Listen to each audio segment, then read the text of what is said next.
सामने वेबसाइट आ जाएगी। यहाँ पर आ जाने के बाद में मैं आपको बता दूं कि अगर आपने इस वेबसाइट का इस्तेमाल करके पहले भी फॉर्म भरा है तो डायरेक्टली आप लॉगिन और रजिस्टर इसके ऊपर क्लिक करेंगे, आपका रजिस्टर नंबर डालेंगे, पासवर्ड डालेंगे और एक कैप्चा कोड डाल करके लॉगिन कर लेंगे।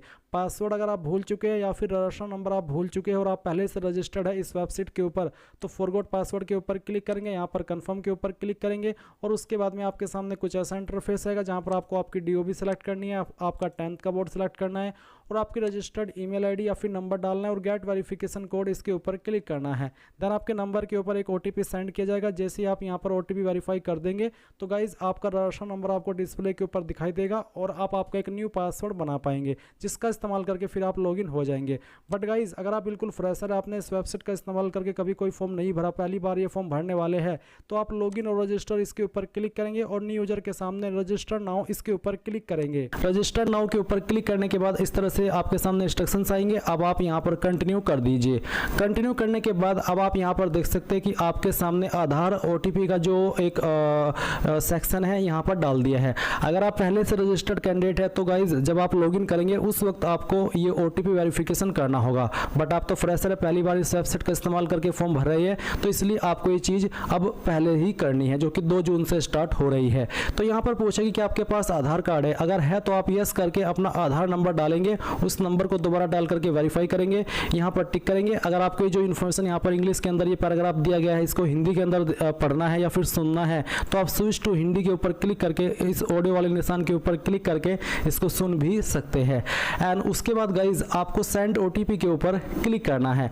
अगर गाइज आपके पास आधार नहीं है तो आप यहाँ पर इस पहले वाले ऑप्शन में नो करके इनमें से कोई एक ID दे सकते हैं। जैसे कि आप यहाँ पर देख सकते हैं Aadhaar card, voter ID card, PAN card, driving licence, government ID card, तो इनमें से कोई भी एक ID आप दे दीजिएगा। फिर जैसे कि यहाँ पर है please upload date of birth proof, जिसमें कि आप birth certificate, school leaving certificate, certificate of date of birth, इनमें से आपको एक सर्टिफिकेट देना होगा DOB प्रूफ के लिए। फिर एड्रेस प्रूफ के लिए आप इनमें से कोई एक ID दे सकते हैं। उसके बाद आप यहाँ पर आपका फोटो अपलोड करेंगे। उसके बाद आप देखेंगे अपलोड जेंडर प्रूफ, आपको जेंडर प्रूफ भी देना होगा जिसमें कि आप Aadhaar card, voter ID card, birth certificate, school leaving certificate, इनमें से कोई भी एक चीज़ दे सकते हैं। तो ये सभी चीज़ें आपको देनी होगी अगर आप आधार के अलावा किसी और अन्य ID का इस्तेमाल करके इसमें रजिस्टर हो रहे हैं। पर अगर आपके पास आधार है तो सिंपली इसमें यस करके अपना आधार नंबर डाल करके दोबारा डाल करके यहाँ पर टिक करके सेंड OTP के ऊपर क्लिक कीजिएगा। इसके बाद जो OTP आपके नंबर के ऊपर गया है वो नंबर जो कि आपने आधार के साथ में लिंक करके रखा है वो आप यहाँ पर डालिएगा और वेरीफाई OTP इसके ऊपर क्लिक कीजिएगा।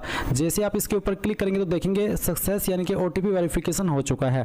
अब आपको यहाँ पर जो आपका नाम है वो 10th के सर्टिफिकेट के अकॉर्डिंग भरना है। पूरा नाम आप यहाँ पर डाल दीजिएगा। इस नाम को दोबारा डाल करके आपको वेरीफाई कर देना है। फिर आपसे पूछे 3 पॉइंट में कि क्या आपने कभी आपका नाम बदला है, अगर हाँ तो यस, नहीं तो आप नो करेंगे। फिर आपका जेंडर सेलेक्ट कर लेंगे, उसको दोबारा सेलेक्ट करके वेरीफाई करेंगे।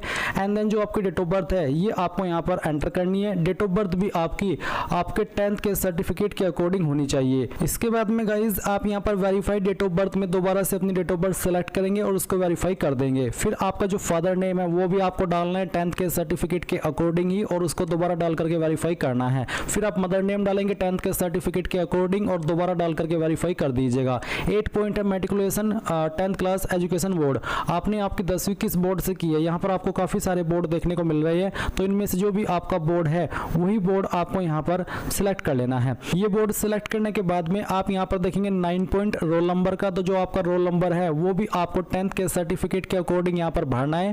और आपको बोला कि roll code is given in your matriculation certificate then enter roll code, यानी कि अगर आपके 10वीं के सर्टिफिकेट के ऊपर रोल कोड है तो आप यहाँ पर रोल कोड भी दे सकते हैं। तो बेसिकली अगर रोल नंबर है तो रोल नंबर डाल दीजिए, रोल कोड है तो रोल कोड डाल दीजिएगा और उसको दोबारा डाल करके वेरीफाई कीजिएगा। फिर आता है ईयर ऑफ पासिंग, किस साल के अंदर आपने आपकी 10वीं पास कर ली थी वो साल आप यहाँ पर सेलेक्ट कर लेंगे, उसको दोबारा सेलेक्ट करके आपको यहाँ पर वेरीफाई कर देना है। 11 पॉइंट है highest level of education qualification, वो आपकी क्वालिफिकेशन जो कि आपने कंप्लीट की हो। अगर आप अभी कोई क्वालिफिकेशन कर रहे हैं जैसे कि डिप्लोमा, ग्रेजुएशन, तो आप उसको सेलेक्ट ना करिएगा, आप वही क्वालिफिकेशन सेलेक्ट करिएगा जो कि आपकी कंप्लीटेड है। उसके बाद आप देखेंगे कैंडिडेट्स मोबाइल नंबर, आप आपका मोबाइल नंबर डालिए जो कि आप रजिस्टर करना चाहते हैं। और फिर जैसे कि मैं यहाँ पर आपको नंबर डाल करके दिखाता हूँ, तो चलिए हम यहाँ पर एक नंबर एंटर कर देते हैं। तो आप यहाँ पर जैसे ही नंबर डालेंगे आपको सेंड OTP का ऑप्शन देखने को मिलेगा, आप इसके ऊपर क्लिक कीजिएगा और उसके बाद में गाइज आपके नंबर के ऊपर OTP जाएगा, वो OTP आप यहाँ पर डाल दीजिएगा।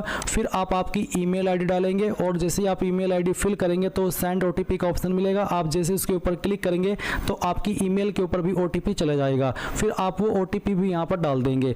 उसके बाद जो भी जानकारी आपने यहाँ पर भरी है उन सभी को चेक करेंगे और सेव एंड नेक्स्ट के ऊपर क्लिक कर देंगे। एंड देन गाइज आप यहाँ पर देखेंगे success personal detail submitted successfully. अब आपको यहाँ से ओके करना है और ओके करने के बाद में आपको आपका रजिस्टर नंबर मिल चुका है। ये नंबर आपको नोट कर लेना है क्योंकि ये आपको फ्यूचर में बहुत काम आएगा SSC का कोई भी फॉर्म भरने के लिए। तो अब आपको यहाँ पर क्या करना है, आपको कंटिन्यू के ऊपर क्लिक करना है। अब गाइज यहाँ पर आपके सामने कुछ ऐसा इंटरफेस आएगा तो आपको यहाँ पर आपका रजिस्टर नंबर डालना है जो कि अभी आपको मिला है और फिर आपको यहाँ पर आपका पासवर्ड ईमेल के माध्यम से सेंड कर दिया है, वो पासवर्ड आप यहाँ पर डालेंगे। एंड उसके बाद में जो कैप्चा कोड आपको दिखाई दे रहा है आपके डिस्प्ले के ऊपर वो आप यहाँ पर डालिएगा एंड देन साइन इन के ऊपर क्लिक कीजिएगा। इसके बाद में यहाँ पर आपको बोला है please set a new password, तो आपको यहाँ पर एक नया पासवर्ड बनाना है। बट पहले आप यहाँ पर आपका ओल्ड पासवर्ड डालें जो कि अभी आपको ईमेल के माध्यम से मिला। एंड देन फिर आप एक न्यू पासवर्ड बनाएंगे जिसमें कि आपको यहाँ पर एक इंग्लिश का कैपिटल लेटर कम से कम एक, स्मॉल लेटर कम से कम एक, ज्यादा कितने भी रख सकते हैं, एक नंबर और कोई एक स्पेशल कैरेक्टर।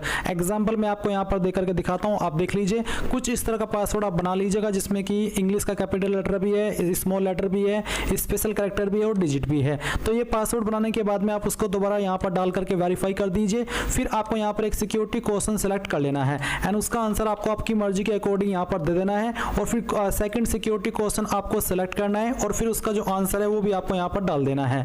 एंड उसके बाद गाइज आप सेव एंड नेक्स्ट के ऊपर क्लिक करेंगे। अब आप यहाँ पर देख सकते हैं आपका पासवर्ड सक्सेसफुली क्रिएट हो चुका है। अब आप यहाँ से ओके कीजिए और ओके करने के बाद में आपको यहाँ पर आपके रजिस्टर नंबर एंड जो आपने पासवर्ड बनाया है उसका इस्तेमाल करके कैप्चा कोड डालना है और लॉगिन के ऊपर क्लिक करना है। इसके बाद आप यहाँ पर देखेंगे एडिशनल डिटेल, तो आपको यहाँ पर पहले आपकी कैटेगरी सेलेक्ट करनी है, SC ST OBC या फिर जनरल, तो जो भी है वो आप यहाँ पर सेलेक्ट कर लीजिए। फिर आपकी कैटेगरी दोबारा सेलेक्ट करके वेरीफाई कर ले एंड देन आप यहाँ पर नेशनलिटी के अंदर सिटीजन ऑफ इंडिया सेलेक्ट कर लेंगे।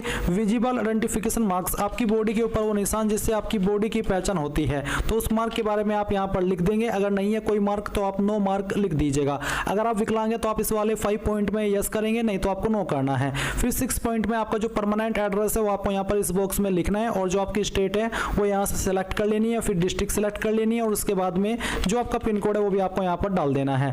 एंड देन अगर आपका प्रेजेंट और परमानेंट एड्रेस एक है, अलग अलग नहीं है, तो आप यहाँ पर यस कर देंगे और इसके बाद में आपको सेव एंड नेक्स्ट के ऊपर क्लिक करना है। अब ये जानकारी भी आपकी सेव हो जाएगी। अब आपको यहाँ पर ओके करना है और ओके करने के बाद में आपके सामने डिक्लेरेशन है तो आप यहाँ पर टिक कीजिए और इसके बाद में अगर आपने जो भी जानकारी भरी उनको चेक करना चाहते हैं तो आप यहाँ पर प्रीव्यू OTR इसके ऊपर क्लिक करके सभी जानकारी को चेक कर लें और जब आपको लगे कि सभी जानकारी सही है तो वो भी आप यहाँ से डिक्लेयर के ऊपर क्लिक करके इस OTR को सबमिट कर देंगे। नहीं तो आप यहाँ से प्रिंट लेना चाहे तो आप वो भी ले सकते हैं। एंड देन फिर आप डिक्लेयर के ऊपर क्लिक कर दीजिए। इसके ऊपर क्लिक करने के बाद देखेंगे डिक्लेरेशन सबमिटेड सक्सेसफुली। अब आप यहाँ से ओके कर दीजिए। अब गाइज यहाँ पर जैसे ही आपका जो रजिस्ट्रेशन है वो कंप्लीट हो जाएगा या फिर अगर आप पहले से रजिस्टर्ड कैंडिडेट है और आप लॉगिन करेंगे तो आपको यहाँ पर लाइव एग्जामिनेशन का सेक्शन देखने को मिलेगा। आप इसके नीचे जो अप्लाई का ऑप्शन आ रहा है इसके ऊपर क्लिक करेंगे, देन आपके सामने इंस्ट्रक्शंस आएंगे। इन सभी को चेक करते हुए आप फिल फॉर्म इसके ऊपर क्लिक करेंगे। फिर आपके सामने वो सब इन्फॉर्मेशन आएगी जो कि अभी आपने OTR करते समय भरी थी।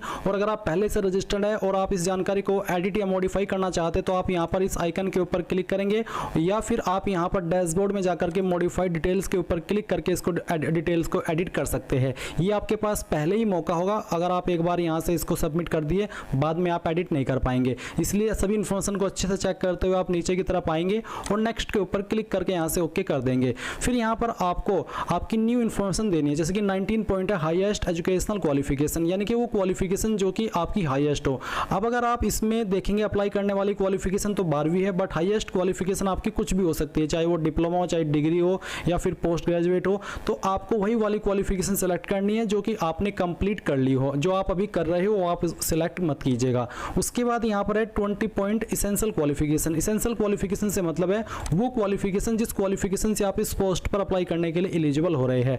तो वह है आपकी 12वीं स्टैंडर्ड या फिर 12वीं के बराबर। अगर आपने कोई डिप्लोमा किया है 10वीं के बाद तो आप इक्विवेलेंट टू 12th स्टैंडर्ड इसको सेलेक्ट कर सकते हैं। फिर ये 11 standard pass, son daughter of serving retired of decays Delhi police personal के लिए ECP अप्लाई होगा। तो अगर आप नॉर्मल कैंडिडेट है आप यहाँ पर 12th स्टैंडर्ड सेलेक्ट कर लीजिएगा। फिर यहाँ पर 20.1 है इसेंशियल क्वालिफिकेशन स्टेटस, आपने इसको पास कर लिया या फिर आप कर रहे हैं। अगर कर रहे हैं तो एपरिंग, उस एपरिंग के बाद आपका सिर्फ पासिंग ईयर में 2025 आएगा, बट अगर आप इसको पहले ही पास कर चुके हैं तो आप यहाँ पर पास सिलेक्ट करके जिस साल के अंदर आपने पास किया है वो साल आप यहाँ पर सिलेक्ट कर लीजिएगा। उसके बाद आप देखेंगे यहाँ पर स्टेट यूटीओ बोर्ड कौन सी स्टेट के द्वारा पास किया वो स्टेट आपको सिलेक्ट कर लेनी है। एंड देन नीचे आप यहाँ पर 20.4 में देखेंगे नेम ऑफ बोर्ड, यानी कि किस बोर्ड के द्वारा आपने आपकी क्वालिफिकेशन को पास किया है।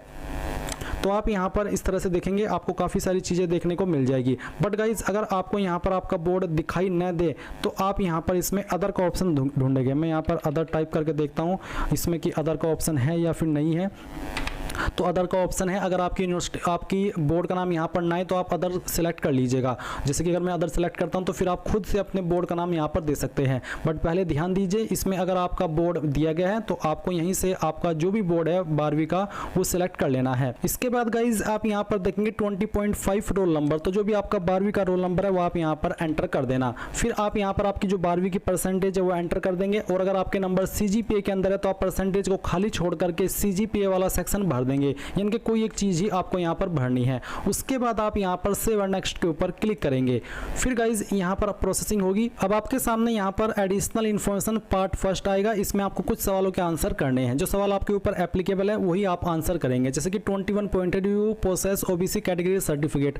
अगर आप OBC कैटेगरी कैंडिडेट है तो आपको यहाँ पर यस नो में आंसर करना होगा, और आपको बताना होगा कि क्या आपके पास OBC कैटेगरी सर्टिफिकेट है, सेंट्रल वाला स्टेट वाला नहीं। तो आप यहाँ यस नो में आंसर करिएगा। इसी प्रकार से 22 सवाल है कि क्या आप एक्स सर्विसमैन है, जो आर्म फोर्स होती है उनके, अगर हाँ तो यस, नहीं तो आप नो करेंगे। नॉर्मल एक्स सर्विसमैन है तो भी आप इसमें यस कर सकते हैं। अगर आप बिल्कुल फ्रेशर है तो आप नो कर दीजिएगा। फिर पूछे कि क्या आप एलिजिबल है स्पेशल कोटा जो कि एक्स सर्विसमैन को मिलता है और जो कि दिल्ली पुलिस का एक्स सर्विसमैन है उनको मिलता है, अगर हाँ तो यस, नहीं तो आप नो करेंगे। फिर क्या आप एक डिपार्टमेंटल कैंडिडेट है दिल्ली पुलिस के, अगर है तो यस, नहीं तो यहाँ पर भी नो कर देना है। फिर उसके बाद इसको दोबारा सिलेक्ट करके वेरीफाई करना है। फिर पूछे कि क्या आप एक सन या डॉटर है सर्विंग रिटायर्ड और डिक्रीज्ड पर्सनल या फिर MTS ऑफ दिल्ली पुलिस, अगर आप है इनमें से तो यस, नहीं तो आप नो कर दीजिए।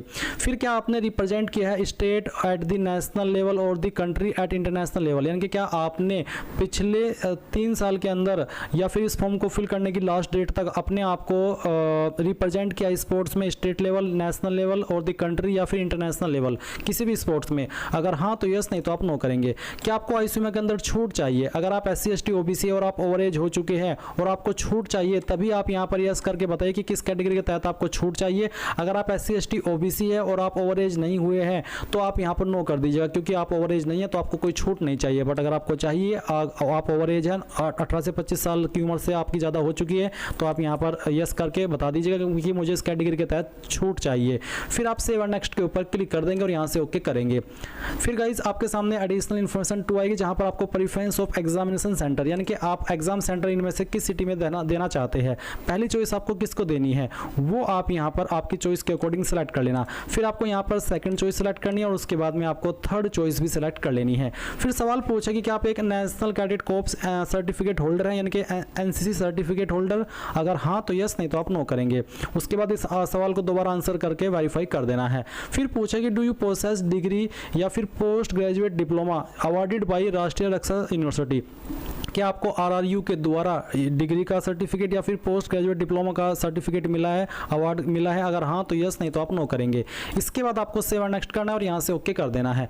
अब यहाँ पर आता है सबसे main part, upload photograph and signature और साथ ही फेस ऑथेंटिकेशन। फेस ऑथेंटिकेशन आपका ऐसे नहीं होगा, फेस ऑथेंटिकेशन होगा आपका माई SSC ऐप के द्वारा। अब आपको इसको करने के लिए क्या करना है, आप यहाँ पर to download the app from the play store scan the below QR code, आप इस QR कोड को भी स्कैन करके प्ले स्टोर से ऐप को डाउनलोड कर सकते हैं, या मैं आपको एक बार दिखा देता हूं कि कौन सा ऐप है और आपको क्या स्टेप फॉलो करने हैं। गाइज अभी जो आप वीडियो में देख सकते हैं ये है आपका माई SSC ऐप, जो कि आपको अपने मोबाइल के अंदर डाउनलोड करना है। जैसे आप डाउनलोड कर लेंगे तो आपको यहाँ पर इसमें आपका रजिस्टर नंबर और अपना पासवर्ड जो आपने वेबसाइट के ऊपर डाला होगा, अगर आप पहले से ही फॉर्म मोबाइल से भर रहे हैं तो अच्छी बात है, अगर ऐप से भर रहे हैं तो भी अच्छी बात है। तो आप यहाँ पर लॉगिन हो जाएंगे। लॉगिन हो जाने के बाद में आप यहाँ पर पर्सनल डिटेल के अंदर आएंगे और अपनी इन्फॉर्मेशन को इस तरह से कर लेंगे। जैसे ही आप अपनी इन्फॉर्मेशन को ये सब सबमिट कर दे तो आपको यहाँ पर जैसे मैंने अभी इस वीडियो के अंदर अप्लाई करके दिखाया ऐसे ही अप्लाई करना है। आप यहाँ पर अप्लाई के ऊपर क्लिक करेंगे। अप्लाई के ऊपर क्लिक करने के बाद में आप यहाँ पर इस वाले इंटरफेस पर आएंगे जो कि आपका फेस ऑथेंटिकेशन वाला है। और इसके लिए गाइज आपको एक ऐप और डाउनलोड करना है अपने मोबाइल के अंदर। कौन सा है मैं आपको बता देता हूँ। अभी जो आप यहाँ पर वीडियो में देख पा रहे हैं आधार फेस RD, ये वाला ऐप आपको अपने मोबाइल के अंदर इंस्टॉल कर लेना है। मैं आपको इन दोनों ऐप को डाउनलोड करने का लिंक अपनी वेबसाइट के ऊपर दे दूंगा और साथ ही इस वीडियो के डिस्क्रिप्शन में भी दे दूंगा। तो ये जो ऐप है आधार फेस RD, ये आप अपने फोन के अंदर इंस्टॉल कर लेंगे और फिर आपको कुछ नहीं करना है। ये ऐप आपको इंस्टॉल करने के बाद में नहीं चलेगा, यानी कि आपको इसमें करना कुछ नहीं, बस आपको इसको इंस्टॉल कर लेना है। इंस्टॉल करने के बाद में आप यहाँ पर इसमें इस तरह से आएगा, इसको प्रोसीड कर देना है। फिर यहाँ पर आपको ये प्लीज ब्लिंक टू कैप्चर, आपकी अपनी आईज को कैप्चर करना होगा। ये होगा क्या, मैं आपको एक बार थोड़ा सा और अच्छे से एक्सप्लेन करता हूँ। जब आप यहाँ पर इस माई SSC ऐप को इंस्टॉल ओपन करेंगे, इस वाले ऐप को इंस्टॉल करने के बाद में, और आप यहाँ पर जो फेस ऑथेंटिकेशन का आपके सामने स्टेप आता है, इस वाले स्टेप पर आएंगे तो ऑटोमेटिकली ये ऐप अपने आपके फ़ोन के अंदर रन हो जाएगा। अगर आप इस ऐप को बिना इंस्टॉल किए माई SSC ऐप को इंस्टॉल करते हैं और अपना फेस ऑथेंटिकेशन करते हैं तो वो नहीं हो पाएगा। पहले आपको इस वाले ऐप को अपने फ़ोन के अंदर इंस्टॉल करना होगा और जब आप इसको इंस्टॉल कर ले फिर आप माई SSC ऐप को इंस्टॉल करेंगे और फेस ऑथेंटिकेशन वाले स्टेप के ऊपर जा करके आप यहाँ पर देखेंगे कि आपका फॉर्म ऑटोमेटिक, आपका इस तरह के ऑप्शन है ऑटोमेटिकली आपके सामने आएंगे और आप यहाँ पर अपनी आईज को ब्लिंक करेंगे और फिर आप देखेंगे कि जो आपका फेस है वो डिटेक्ट हो जाएगा। जैसे ही गाइज आपका फेस ऑथेंटिकेशन हो जाए तो आप यहाँ पर देखेंगे फेस ऑथेंटिकेशन स्टेटस सक्सेस। फिर आप यहाँ पर देखेंगे कैप्चर योर फोटोग्राफ। आपको यहाँ पर प्लेन बैकग्राउंड के साथ में अपना फोटो कैप्चर करना है। Face is fully inside the rectangular area, और आपको कैप नहीं लगानी, मास्क नहीं लगाना, ग्लासेस या स्पेक्टल्स नहीं लगाने हैं जब आप फोटो को कैप्चर करें, और ईयरफोन्स या फिर कोई डिवाइस भी आपको नहीं लगानी जब आप फोटो को कैप्चर करें। तो आप कैप्चर लाइव फोटो इसके ऊपर क्लिक करेंगे, आपका जो कैमरा है वो ऑन हो जाएगा और आप यहाँ पर इस तरह से अपना फोटो कैप्चर कर लेंगे। इसके बाद आप यहाँ पर देखेंगे फोटो अपलोडेड सक्सेसफुली। अब आप यहाँ पर इसको सेव कर देना और सेव करने के बाद में नीचे की तरफ आप देखेंगे अपलोड योर सिग्नेचर। अब आप आपका सिग्नेचर अपलोड करेंगे। इसका साइज 10 से 20 KB के बीच में रहना चाहिए। फॉर्मेट JPEG या फिर JPG का होना चाहिए। अब आप यहाँ पर अपलोड सिग्नेचर इसके ऊपर क्लिक कीजिए और जहाँ पर भी आपकी सिग्नेचर की फाइल है वो आपको सिलेक्ट कर लेनी है। चलिए मैं यहाँ पर एक फाइल सेलेक्ट करता हूँ, इसको ओपन कर लेता हूँ और यहाँ पर आप देखेंगे सिग्नेचर अपलोडेड सक्सेसफुली। इसके बाद जैसे ही आपकी दोनों चीज़ें हो जाए तो आप सेव एंड नेक्स्ट कर देंगे और अब आपके सामने यहाँ पर आपके फॉर्म का फाइनल प्रीव्यू आ जाएगा। जो भी जानकारी आपने शुरू से लेकर अभी तक भरी है वो सभी आपके सामने है और नीचे की तरफ आप आएंगे, सेव एंड नेक्स्ट के ऊपर क्लिक करेंगे। फिर आप यहाँ पर आई अग्री इसके ऊपर क्लिक करेंगे और जो कैप्चा कोड आपकी डिस्प्ले के ऊपर आ रहा है ये कैप्चा कोड आपको यहाँ पर एंटर करना है। ये एंटर करने के बाद में आप यहाँ पर सबमिट कर दीजिएगा। सबमिट करने के बाद देखेंगे कि आपका फॉर्म सबमिट हो चुका है और जो कैंडिडेट इस फॉर्म को SC ST and all category female से भर रहे हैं उनके सामने कोई फीस का पेमेंट नहीं आएगा, वो डायरेक्टली अपने फॉर्म का प्रिंट ले सकते हैं। और गाइज अगर आप जनरल OBC है तो आपको पहले फी पेमेंट करना होगा। जब आपका फी पेमेंट हो जाएगा उसके बाद ही आप